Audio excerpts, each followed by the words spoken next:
What's going on, everybody? LK here, back at it again with another video, and today going to be talking about my experience at Frosty Faustings with Granblue Fantasy Versus, right? So I just came back from Frosty's. I got back like yesterday night, and I played Granblue and Guilty Gear Strive. So on Granblue's side, this is pretty much the game that we're gonna get, right? All 11 characters were available. They only had verses, of course, but it's pretty much the same build as I believe it's called Grandfest. What they played there has all the characters, but it's the first time we got to play it in the States. The one thing is that XC didn't let me record, or anyone really, record any footage. I think Spooky might have recorded the tournament they had, but besides that, no footage really. So I'm using the same footage I used before on my last Granblue video. I'll link the account again. It's called Granblue English, and this is from Grandfest. So the only difference is that the play level is lower than what we saw at Frosty, pretty much. Okay, so first, the game itself. Definitely faster. So just a little faster, like 20%, 25% faster. Really common complaint about the game was that it was too slow, and I felt like this is a combination that most characters could not deal with Fairy very easily without like walking around the screen, and Fairy was very popular, and that you cannot dash block in the game. Those two things combined kind of made it so that the game felt slow. But they actually did something else to kind of artificially speed up the game, and that is making normal special moves soft knockdown. So because of that, you get up. It's like Street Fighter 4, I guess. Like you can tech in place, but you also have like a back roll, or you can just lay there. Your hard down options are sweep, super, EX moves, or throws. You still have plenty of moves at hard down, and then like the juggles still mostly work the same as far as knockdown options as well. But just having special moves and so many characters just like combo into special moves like that, it makes the game just like a pinch faster, because you just get to jump back into the fight pretty much. Now, the last thing I noticed as far as the game overall is that old characters have both nerfs and buffs. So for example, I was told like Lancelot's Rekka, it pushes him back farther, or like Grand's 2A, like his crouching light, it's not as big, or like he can't connect as many as before. I don't know what they gave them per se, but like as an exchange. But like say Catalina, her far 5B, right? So that long stabby poke, that move definitely has less reach horizontally and vertically, but her anti-air is way better than it used to be. Like in the beta, I didn't use it at all pretty much. Once I saw that I was getting just stuffed, like all my anti-air was getting stuffed, I stopped using it. She has other options like DP or like jump back, jump B, of course, but now having her functional anti-air is really nice. So in the end, like all the characters have changes, so if you played like the Evo build, don't expect your character to play the same if you're going to play them in the final version. Okay, cool. So next, let's talk about new characters, right? So I saw everyone get played. I only really played Metera, but I'm gonna go through the characters that I just took notes on from watching people, and then I'll talk about Metera because I actually played her for a while. Now, Zeta looked actually more fun than I thought. So she is very mobile, but like in a weird way. You know, she has like the John Talbane VSAV kind of moving across the screen with her lance lunge kind of move that she has. She just has a lot of moves. Mostly like she has a Rekka, it seems, and like a lot of her moves have follow-ups and like different types of branches you can go into, usually revolving around movement or following up or going into her guard point. It didn't look like people were using the guard point that much. I don't think it's frame 1, so I know the game wants to use it as a mind game. I think that kind of will come more from when people get more time with her, because she's a little weird. The real thing that stood out to me besides the mobility is that she has a really good fireball. She has a super good fireball. It's fast, goes full screen. I really think she needs it too, because her range is like I guess. Like it's mostly that she's mobile and she has like a lot of these follow-ups, like tricky little follow-ups she has. The last thing about the follow-ups I want to say is that the nice thing about it is that it makes her kind of unique. Like, you can tell who's playing, like, let's say Catalina, like the different Catalina players apart. But I think Zeta is even more expressive since she has so many moves and like ways to use her moves and stuff. So that could be pretty interesting. And hopefully, most of the follow-ups are useful. That's my hope. Okay.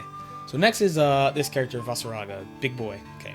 So I saw him played quite a bit, more than Zeta. Zeta, surprisingly, her being a waifu character, not played that much, right? But Vaseraga, I saw him quite a bit.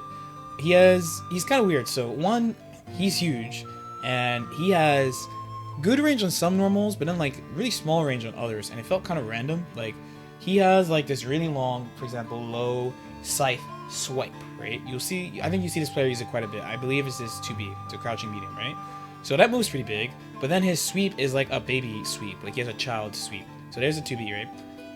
I saw someone use his sweep, and his sweep is tiny, so his range is kind of deceiving, I guess, despite his size, which is kind of weird. He does have a command grab that is really, really good. I'm gonna say this again about Lieve too, but since there's no like defensive mechanic to change like block stun, let's say, like there's no like barrier, faultless defense, IB, stuff like that. The command grab characters are straightforward and strong, or at least their command grabs are, like in Dragon Ball. The thing that I'm worried about for him is his roll and his dash. So he has the same dash as Kanji from Persona 4 Arena, and that was one of the reasons why Kanji was bad, is that his run, so most characters, you know, they're like, we're in there, right? Like he's like a truck, like he goes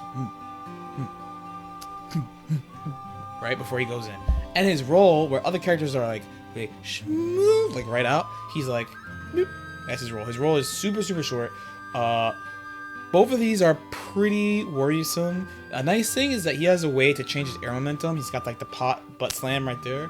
But I'm worried about him in neutral. There's a lot of characters who are like fast or are like they have good air mobility, and like I said, I know it's a different game and there's no air dashing, which definitely helps him.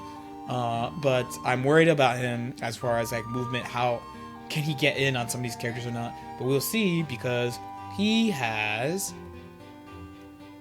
his unique action, which is adding armor. Now, I believe it stacks armor, 2 hits of armor, so he has moves that already have armor, and he can add more to them, and they just are there until you get rid of them, I guess.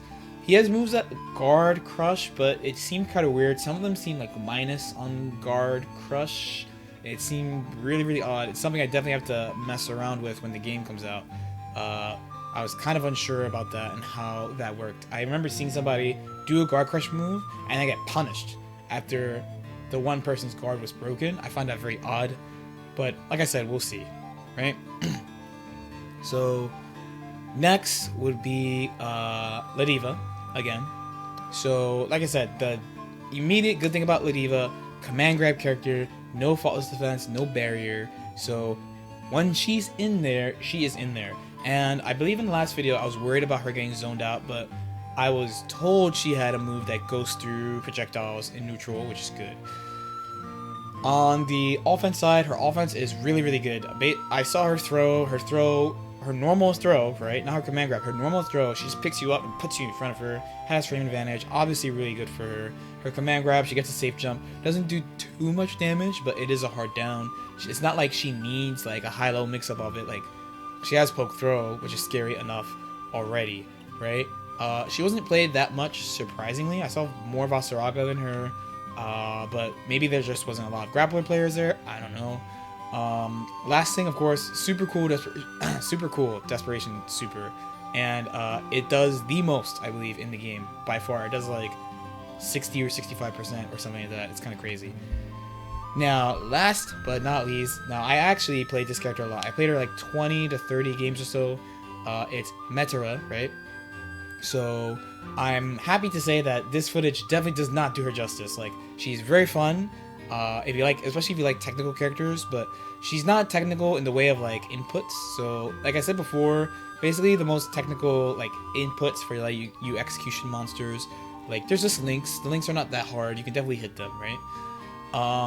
But she has just a lot of tools you could be creative with, and she's despite looking slow and her walk speed not being good and her dash being kind of slow and floaty feeling, she's very, very mobile. She's a very mobile zoner. She's like the base is like Sagat, pretty much. Her fireballs, she has a ground fireball shot and a ground and an air one. Not an air one, I want to say like a high one, high and low shot, like Sagat. But she also has air fireballs as well, and with like a shallow angle and a little bit of a farther angle. Then on top of that, her C buttons on the ground are pretty much all arrows. So her 5C reaches like half screen, and then her 2C and 3C are anti-air shots that you can block in the air. But they're pretty easy to confirm the situation, convert, etc. Now, the thing that makes me feel like she has a lot of potential besides her movement is that she has moves in neutral that she can use to like control zones of the screen. So she just doesn't shoot, right? She has the butterfly, which is kind of like if you play Guilty Gear, you know Dizzy, right? There's a move right there. When you shoot the butterfly, it creates a pillar that's all hitbox. It's very, very good. And she also has another move called Hail of Arrows or something, where she shoots an arrow upward and it rains arrows in an area. So these two moves give her a lot of like threat implications in neutral, lots of control. Seems like she's gonna have a lot of setups. Overall, I found her to be pretty fun, and like it looks like there's stuff to experiment with, at least in the short term, which I like. But that's pretty much it. Like I said, I played a decent amount. The Frosty schedule is actually pretty rough, so as a side note, so like Dragon Ball, for example, they ran it in about 12-13 hours in one day. So I showed up early to play Granblue till my Dragon Ball pool at 3, but then after that I basically had no time to play. Sunday there was a tournament, like I said, and hopefully Spooky, my boy Spooky, will bless us with some footage. I heard them trying to get a recording set up so that they could show off some of the players and some more high-level play, but I don't know whether or not they actually pulled it off. Hopefully we get something though, and if not, the game is coming out soon anyway, so I think it's all good. Anyway, like if you feel like it. It always supports the channel. Thanks to all the new subscribers. Please subscribe if you can. Leave a question in the comments. Say if you like the game, if you don't like the game, whatever. If you have any questions, let me know. I'll do my best to help. I took a bunch of notes from playing this weekend, so I have more info than this. And I'll see you next time.